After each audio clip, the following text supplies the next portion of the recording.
ठीक है। Leader performance सबसे पहले क्या है कि लीडर क्या होता है कि लीडर एक ऐसा शख्स होता है, उसकी परफॉर्मेंस ऐसी होनी चाहिए कि वो इफेक्टिवनेस हो, ठीक है, हमारी ऑर्गेनाइजेशन के लिए।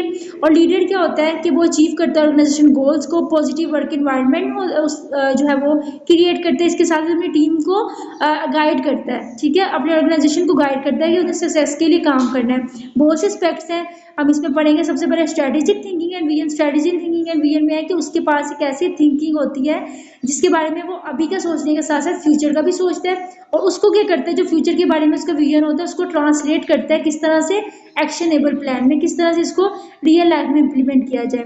ये एक स्ट्रेटेजिक थिंकर होता है जो कि चैलेंजेस को और अपॉर्चुनिटीज को देखते हैं, इसके साथ साथ इफेक्टिवली कम्युनिकेट करते हैं अपनी टीम के साथ किस तरह से हमने अपने गोल्स को अचीव करना है। सेकंड में हमारे पास आ जाता है कम्युनिकेशन।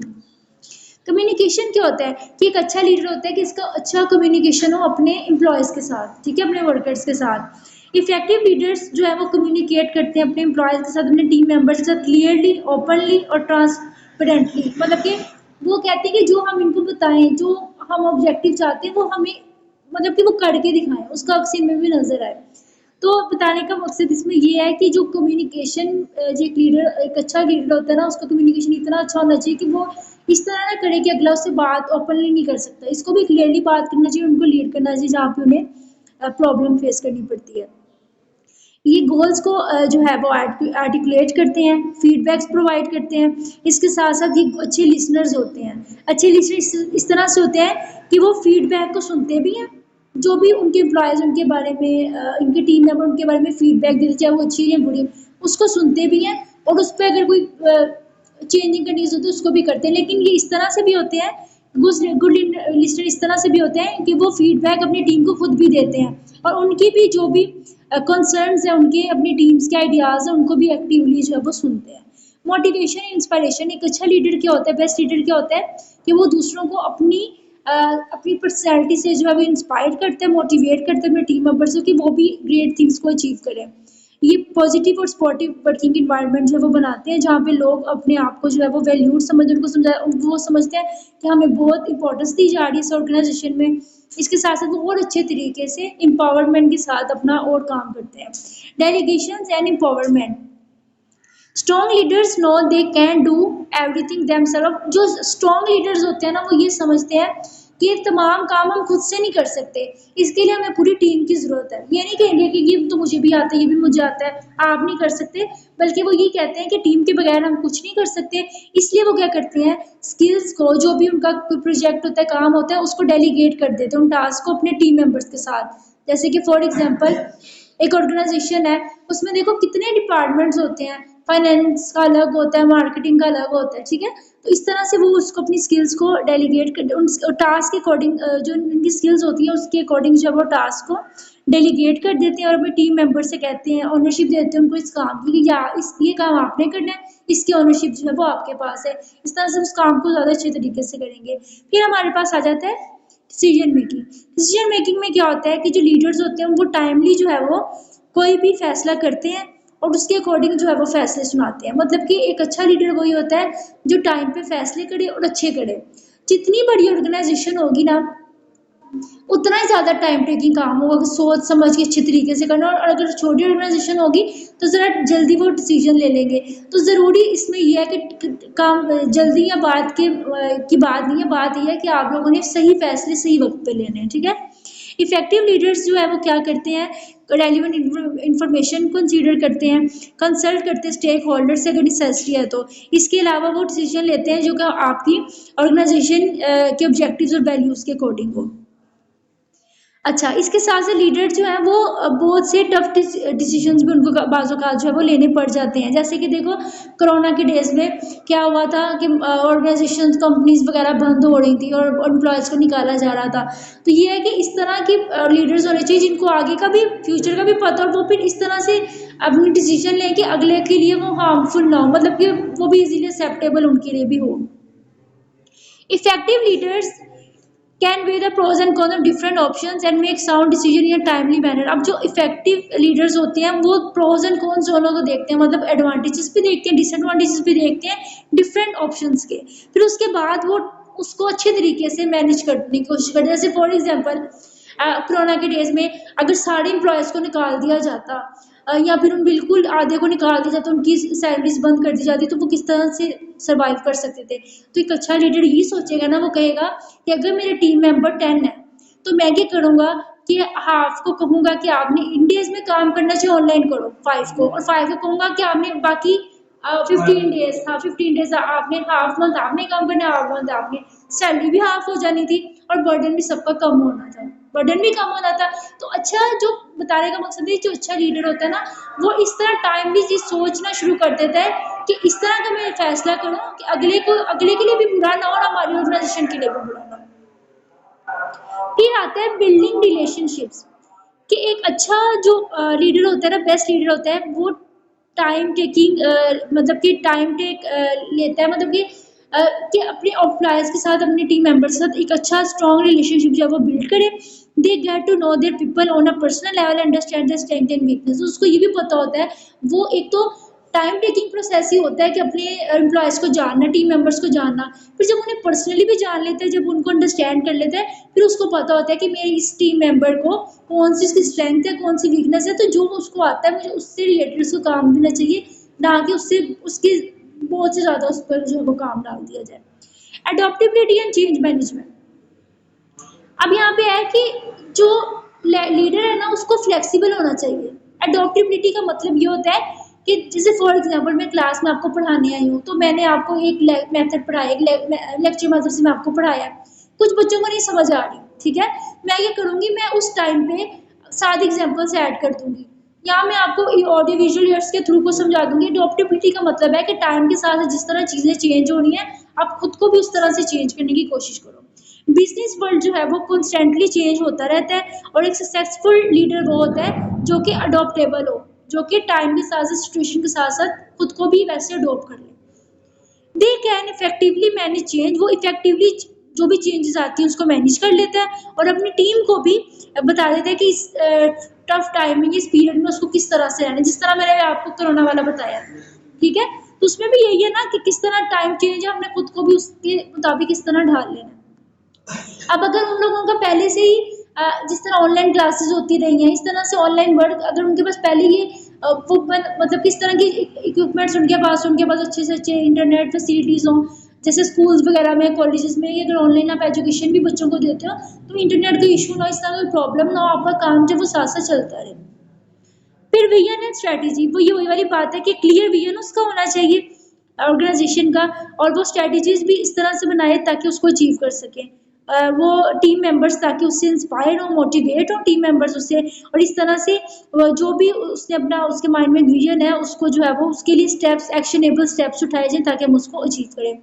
उसके बाद आ जाता है हमारे पास इमोशनल इंटेलिजेंस। इमोशनल इंटेलिजेंस का मतलब ये है कि एक पर्सन अपने इमोशंस को जाने कि मेरे इमोशंस क्या हैं, मतलब कि एबिलिटी टू नो हिमसेल्फ और हरसेल्फ।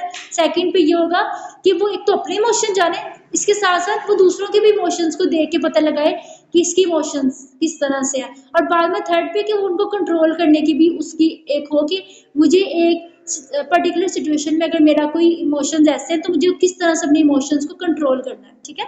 इमोशन इंटेलिजेंस को कहते हैं।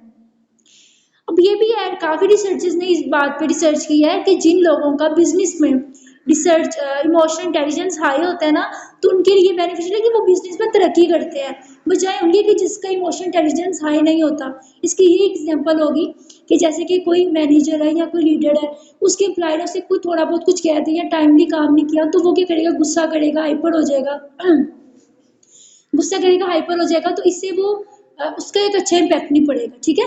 तो इस तरह दोनों तरफ से जो है वो अपोजिट, दोनों तरफ से लड़ाइयाँ होंगी। तो अगर वो अपने टेम्पर को कंट्रोल कर लेगा और आराम से समझाने की कोशिश करेगा, तो क्या होगा, ये इमोशनल इंटेलिजेंस है, मतलब कि अपने इमोशंस को कंट्रोल करना, जानना हमारी खामियां क्या हैं।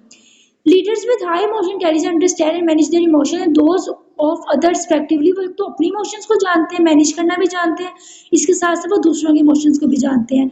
ये एम्पैथेटिक होते हैं, मतलब कि इनमें सिंपैथी वाला नहीं होता कि जैसे कोई दुख में हम कहेंगे कि बहुत दुख हुआ कि तुम्हारे से इस तरह से हुआ, अगर कोई फेल हो जाता है, हम कहेंगे कि हाँ हमें ये फील हो, जो तुम्हें फील हो रहा है वही हमें फील हो रहा है।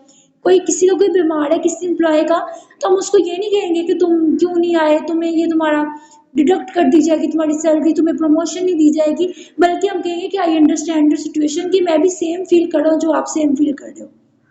सेल्फ अवेयर होना खुद से, अपनी स्किल से, और इंटरपर्सनल रिलेशनशिप रखना।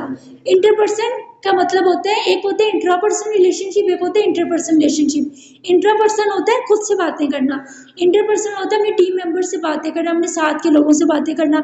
ये भी है कि आप उनके साथ भी रिलेशनशिप अपना जो है वो बहुत अच्छा रखो। विच फोस्टर, इससे क्या होगा कि आपका ट्रस्ट बिल्डअप होगा और आपकी टीम के साथ आपकी कोलैबोरेशन जो है वो ज़्यादा अच्छी हो जाएगी। उसके बाद आ जाता है अडॉप्टेबिलिटी। अच्छा, ये ना 2 दफ़ा रिपीट हो गया है, अडॉप्टेबिलिटी चेंज मैनेजमेंट, तो आप उसमें ऐड कर लेना उसको, कि जिस तरह आप बिजनेस इन्वायरमेंट में चेंजेस आ रही हैं, तो लीडर को क्या होना चाहिए, फ्लेक्सिबल होना चाहिए, अडॉप्टेबल होना चाहिए, कि सर्कमस्टेंसेस जिस तरह चेंज होते हैं, मार्केटिंग कंडीशन जिस तरह चेंज होती है, उसको भी खुद को उस तरह से चेंज कर लेना है, उसको उन चैलेंजेस का सामना करना है जो भी उसको फेस करने पड़े, और अपने आप को उसके अकॉर्डिंग जो है वो ढाल लेना, उस तरह की स्ट्रेटजीज बना लेनी है।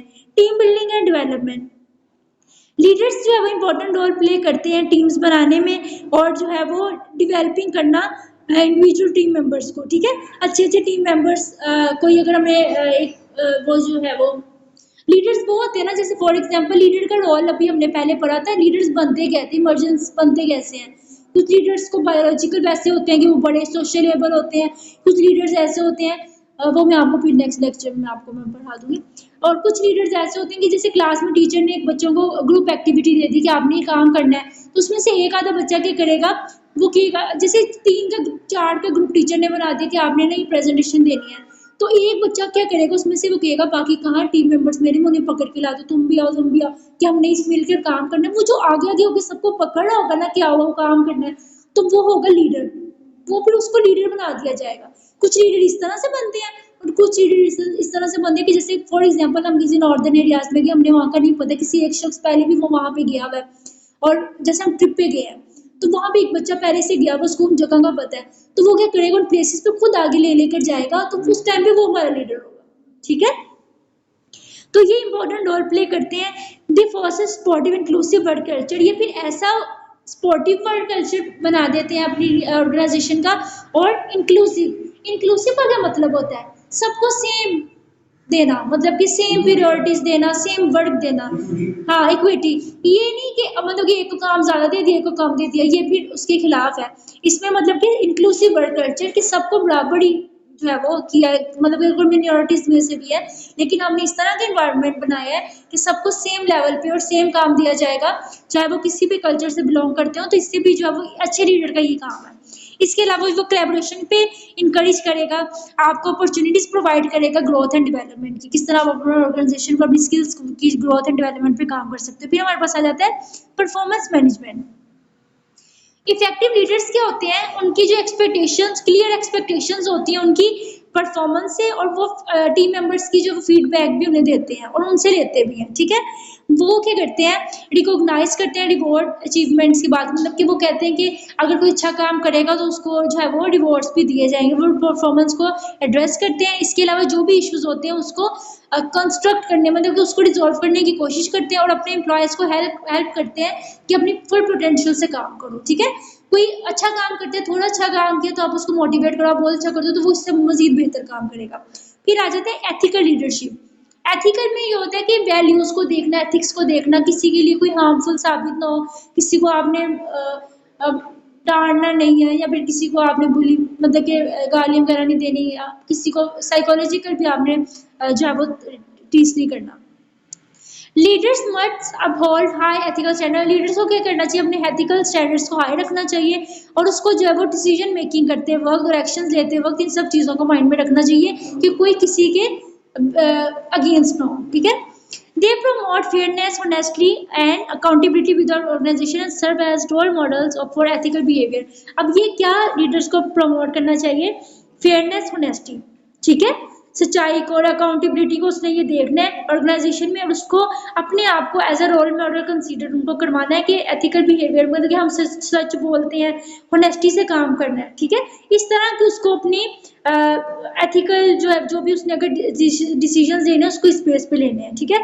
अगर कोई गलत कर रहा है, कोई झूठ बोल रहा है, किसी के खिलाफ कर रहा है, तो हमने उसमें फेवर किसी को नहीं करनी, हमने सच्चाई का साथ देना। इसके अलावा भी कुछ एडिशनल पॉइंट्स हैं जो कि लीडर की परफॉर्मेंस पे है, उसमें से ये है कि हाई परफॉर्मेंस वो consider deliver results while other struggle to meet expectations. कि कुछ लीडर्स क्या होते हैं, वो जो है वो रिजल्ट्स जल्दी से रिजल्ट जो है वो डिलीवर कर लेते हैं, लेकिन कुछ जो है वो टाइम टेकिंग होते हैं, वो ज़रा टाइम लेते हैं कि हम अपने एक्सपेक्टेशंस पे पूरा होते हैं। ठीक है, गलत वो भी नहीं होते, क्योंकि जो जिनकी ऑर्गेनाइजेशन छोटी होती है वो क्या करते हैं, वो जल्दी फैसले ले लेते हैं और जल्दी उनके आ जाते हैं। जैसे अगर कोई इन्वेस्टमेंट भी उन्होंने करनी है तो जल्दी नतीजे आ जाएंगे, उनके रिजल्ट जल्दी आ जाएंगे। लेकिन एक वो कुछ होते हैं ऑर्गेनाइजेशन जिनके अगर वो रिस्क लेंगे भी, इन्वेस्टमेंट भी करेंगे तो उनको लॉस भी बहुत ज़्यादा होगा, तो फिर वो सोच समझ के करते हैं। अगर लेट हो या जल्दी हो तो लीडर को अच्छा होना चाहिए, उसको अपने विजन पे फोकस रखना चाहिए। लीडर की परफॉर्मेंस जो है वो वैरायटी ऑफ फैक्टर्स से जो है वो असरअंदाज होते हैं। सबसे पहले उसकी लीडर्स की पर्सनैलिटी, उसकी स्किल्स, उसका एक्सपीरियंस और स्पेसिफिक सिचुएशन में वो क्या कैसा जब वो बिहेव करता है। मे बी वो कुछ एम्प्लॉयज के साथ बहुत अच्छे है और कुछ के साथ नहीं है, किसी सिचुएशन में अच्छा है किसी में नहीं है, तो उसको अपने ऊपर अपनी पर्सनैलिटी पे भी जो है वो तवज्जो करनी चाहिए। लीडर परफॉर्मेंस जो है वो वैरायटी ऑफ फैक्टर्स जो है, अच्छा वही वाली बात रिपीट हो गई। अच्छा, there are number of ways to measure leaders. अच्छा, लीडर्स को मेजर करने के लिए बहुत से वेज हैं। सबसे पहले है रिव्यू, रिव्यू लेना, एम्प्लॉय सर्वे करना, ठीक है, और साथ उनकी टीम के आउटकम्स वगैरह लेना। लीडर परफॉर्मेंस जो है वो बहुत इंपॉर्टेंट है ऑर्गेनाइजेशन की सक्सेस में, क्योंकि अगर लीडर अच्छा परफॉर्म करेगा तो उसकी टीम भी उसके साथ इंगेज होगी, प्रोडक्टिव मतलब कि प्रोडक्टिव होगी कि हमारा लीडर अच्छा काम कर रहा है, हमें भी मिलकर उसके साथ काम करना है, इस तरह प्रोडक्टिव काम होगा और सक्सेसफुल हो जाएगा। लीडर परफॉर्मेंस, अब जो ओवरऑल इसको समराइज करते हैं कि लीडर परफॉर्मेंस जो है वो इट नॉट सोलली बेस्ड, कि मतलब कि इसमें कोई अकेला पर्सन काम नहीं कर सकता, ठीक है, किसी भी परफॉर्मेंस में। ये किसी भी ऑर्गेनाइजेशन के गोल्स ऑब्जेक्टिव को अचीव करना किसी अकेले इंसान का काम नहीं है, ना अकेले लीडर का काम है। इसके लिए ज़रूरी है कि हम अपने दूसरे लोगों को भी इंस्पायर करें, एम्पावर करें कि वो मिलकर इस गोल की अकम्पलिशमेंट में काम करें। हाँ जी, कॉन्टिन्यूस सेल्फ रिफ्लेक्शन। अब टाइम के साथ साथ self reflection, learning and adaptation जो है वो बहुत ज़रूरी है लीडर्स के लिए, कि वो अपनी परफॉर्मेंस को इन्हेंस करें और अपनी ऑर्गेनाइजेशन की सक्सेस के लिए जो है वो काम करें और दूसरों को भी मोटिवेट करें। ठीक है, तो ये हमारा था लीडर परफॉर्मेंस।